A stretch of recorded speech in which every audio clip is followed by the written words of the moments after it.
I stood there for a half an hour admiring this beautiful machine.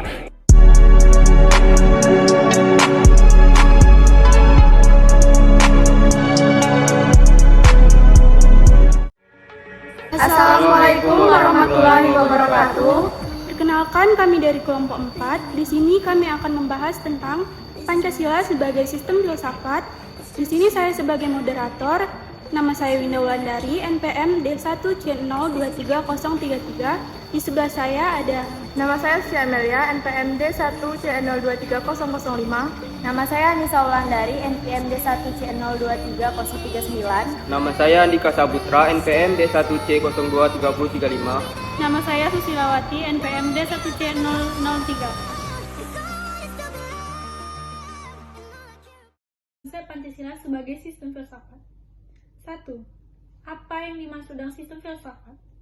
Pancasila sebagai sistem filsafat mengandung pandangan, nilai, dan pemikiran yang dapat menjadi substansi dan isi pembentukan ideologi Pancasila. Pancasila sendiri dikembangkan oleh founding fathers atau pendiri bangsa Indonesia sebagai suatu filsafat yang mengandung nilai filosofis. Pancasila sebagai sistem filsafat bertitik tolak dari teori-teori filsafat dan memenuhi ciri-ciri berpikir kefilosofian. Sementara itu, Pancasila sebagai sistem filsafat juga memiliki fungsi dan peran sebagai pedoman dan program dalam sikap, tingkah laku, dan perbuatan. Oleh karena itu, Pancasila sebagai sistem filsafat memiliki ciri khas yang berbeda dengan sistem filsafat lainnya. Setiap sila dalam Pancasila tidak dapat berdiri sendiri dan tidak saling bertentangan. Pancasila sebagai sistem filsafat juga merupakan kesatuan bagian-bagian yang disusun secara hierarkis. Sebagai sistem filsafat, Pancasila juga berarti refleksi, kritis, dan rasional sebagai dasar negara dan kenyataan budaya bangsa, dengan tujuan mendapatkan pokok-pokok pengertiannya yang mendasar dan menyeluruh. Baiklah, di sini saya akan melanjutkan materi yang telah disampaikan oleh teman saya tadi. 2. Urgensi Pancasila sebagai filsafat. Urgensi Pancasila sebagai sistem filsafat atau yang disebut filsafat Pancasila, artinya refleksi filosofis mengenai Pancasila sebagai dasar negara. Sastra Prateja menjelaskan makna filsafat Pancasila sebagai berikut. Pengolahan filosofis Pancasila sebagai dasar negara ditunjukkan pada beberapa aspek, yaitu yang pertama, agar dapat diberikan pertanggungjawaban rasional dan mendasar mengenai sila-sila dalam Pancasila sebagai prinsip-prinsip politik.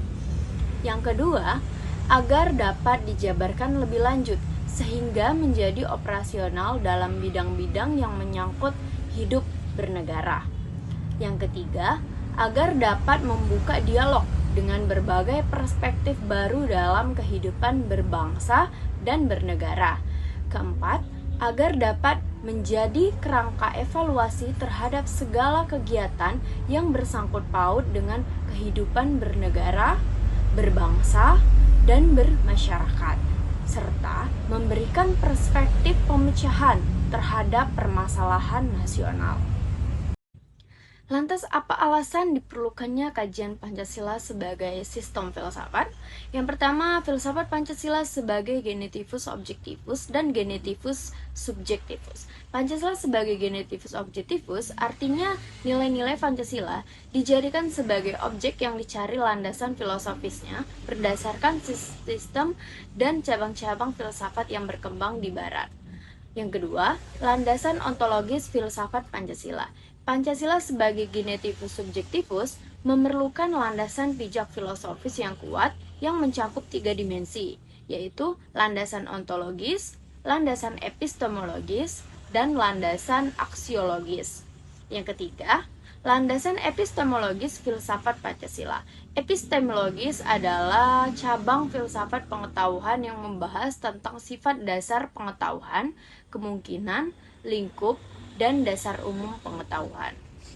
Selanjutnya adalah menggali sumber historis, sosiologis, politis tentang Pancasila sebagai sistem filsafat.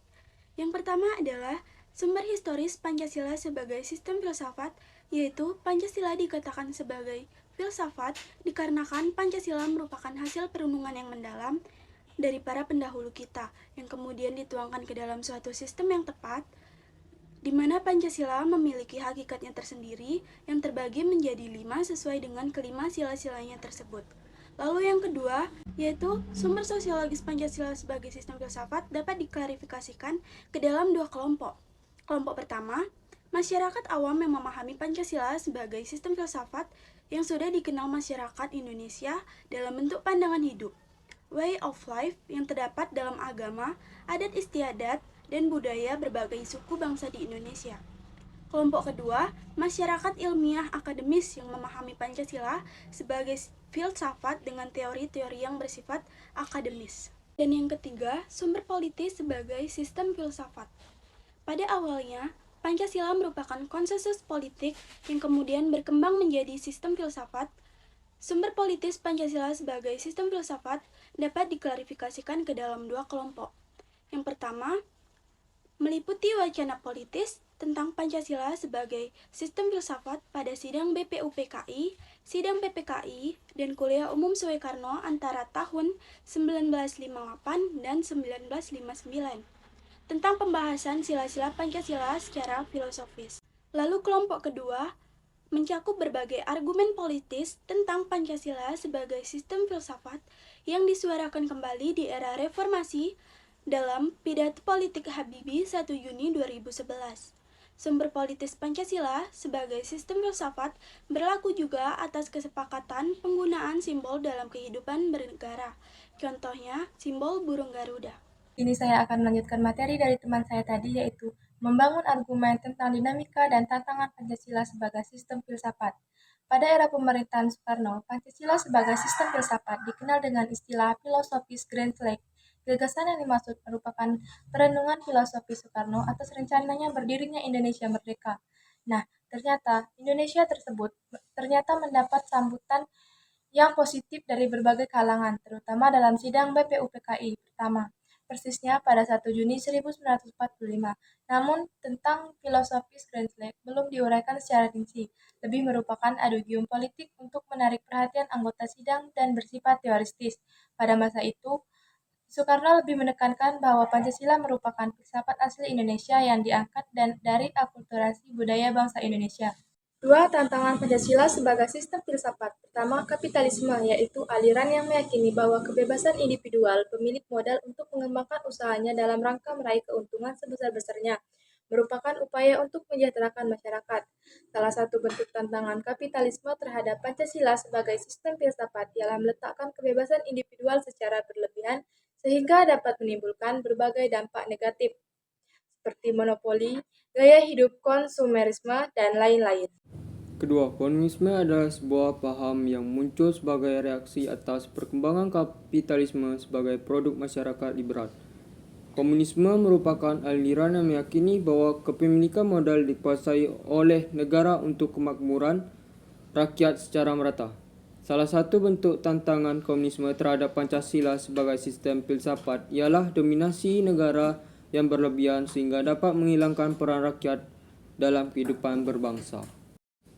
Materi selanjutnya yaitu mendeskripsikan esensi dan urgensi Pancasila sebagai sistem filsafat. 1. Esensi atau hakikat Pancasila sebagai sistem filsafat. Hakikat atau esens Pancasila sebagai sistem filsafat terletak pada hal-hal sebagai berikut. Pertama, hakikat sila ketuhanan terletak pada keyakinan bangsa Indonesia bahwa Tuhan sebagai prinsip utama dalam kehidupan semua makhluk. Artinya, setiap makhluk hidup, termasuk warga negara, harus memiliki kesadaran yang otonom atau kebebasan atau kemandirian di satu pihak dan berkesadaran sebagai makhluk Tuhan yang Maha Esa yang akan dimintai pertanggungjawaban atas semua tindakan yang dilakukan. Yang kedua, hakikat sila kemanusiaan adalah manusia monopluralis yang terdiri atas 3 monodualis, yaitu 1. Susunan kodrat atau jiwa atau raga. 2. Sifat kodrat atau makhluk individu atau sosial. 3. Kedudukan kodrat atau makhluk pribadi yang otonom dan makhluk Tuhan atau disebut Notonagoro. Ketiga, hakikat sila persatuan terkait dengan semangat kebangsaan. Rasa kebangsaan terwujud dalam bentuk cinta tanah air yang dibedakan ke dalam 3 jenis, yaitu tanah air real, tanah air formal, dan tanah air mental. Keempat, hakikat sila kerakyatan terletak pada prinsip musyawarah. Artinya, keputusan yang diambil lebih didasarkan atas semangat musyawarah untuk mufakat, bukan membenarkan begitu saja pendapat mayoritas tanpa peduli pendapat minoritas. Kelima, hakikat sila keadilan terwujud dalam 3 aspek, yaitu keadilan distributif, legal, dan komutatif. Di sini saya akan menjelaskan tentang urgensi Pancasila sebagai sistem filsafat. Hal-hal yang sangat urgen bagi pengembangan Pancasila sebagai sistem filsafat meliputi hal-hal berikut. Yang pertama, meletakkan Pancasila sebagai sistem filsafat dapat memulihkan harga diri bangsa Indonesia sebagai bangsa yang merdeka dalam politik, yuridis, dan juga merdeka dalam mengemukakan ide-ide pemikiran untuk kemajuan bangsa, baik secara material maupun spiritual. Yang kedua, filsafat membangun alam pemikiran yang berakar dan nilai-nilai budaya bangsa Indonesia sendiri, sehingga mampu dalam menghadapi berbagai ideologi dunia. Lalu yang ketiga, Pancasila sebagai sistem filsafat dapat menjadi dasar pijakan untuk menghadapi tantangan globalisasi, yang dapat melunturkan semangat kebangsaan dan melemahkan sendi-sendi perekonomian yang berorientasi pada kesejahteraan rakyat banyak. Lalu yang keempat, Pancasila sebagai sistem filsafat dapat menjadi way of life sekaligus way of thinking bangsa Indonesia untuk menjaga keseimbangan dan konsistensi antara tindakan dan pemikiran. Pancasila sebagai sistem filsafat sudah dikenal sejak para pendiri negara membicarakan masalah dasar filosofis negara dan pandangan hidup bangsa. Meskipun kedua istilah tersebut mengandung muatan filosofis, tetapi Pancasila sebagai sistem filsafat yang mengandung pengertian lebih akademis memerlukan perenungan lebih mendalam. Filsafat Pancasila merupakan istilah yang mengemuka dalam dunia akademis. Ada 2 pendekatan yang berkembang dalam pengertian filsafat Pancasila, yaitu Pancasila sebagai genetipus objektivus dan Pancasila sebagai genetipus subjektivus. Kedua pendekatan tersebut saling melengkapi karena yang pertama meletakkan Pancasila sebagai aliran atau objek yang dikaji oleh aliran filsafat lainnya, sedangkan yang kedua meletakkan Pancasila sebagai subjek yang mengkaji aliran-aliran filsafat lainnya.